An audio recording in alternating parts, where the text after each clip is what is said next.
Sir JEE में ज़्यादा important क्या है, ज़्यादा क्वेश्चंस अटेम्प्ट करना या फिर एक्यूरेसी? देखिए, जेई मेंस का एग्जाम कोई बहुत हाई स्कोरिंग एग्जाम नहीं है। अगर आप 50% मार्क्स भी ले आते हैं, मान लीजिए 150, 160, 170 मार्क्स पे आप जेई एडवांस के लिए क्वालिफाई कर जाते हैं और आपकी परसेंटाइल भी ठीक ठाक आ जाती है। कोई भी कॉम्पिटिटिव एग्जामिनेशन के लिए दोनों ही चीजें इंपॉर्टेंट होती हैं। एक अच्छी speed with low accuracy is of no use, और एक बहुत अच्छी एक्यूरेसी विद लो स्पीड, इसका भी कोई फायदा नहीं है। तो माने स्पीड और स्ट्राइक रेट, स्पीड और एक्यूरेसी दोनों में आपको बैलेंस रखना है। आइडियली आपकी 80% स्पीड होनी चाहिए ताकि आप 80% पेपर को अटेम्प्ट कर सकें, और एक्यूरेसी आपकी 80 to 90% होनी चाहिए ताकि आप 90% क्वेश्चंस को सही कर सकें।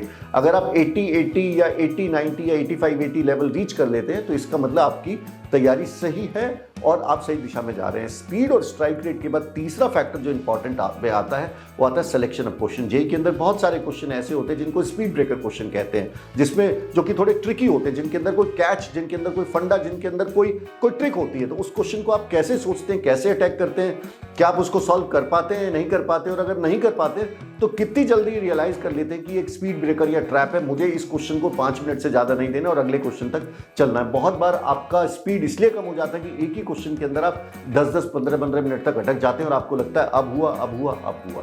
तो इन तीनों फैक्टर्स को हमें ध्यान में रखना है, जो कि स्पीड, स्ट्राइक रेट और सिलेक्शन क्वेश्चन।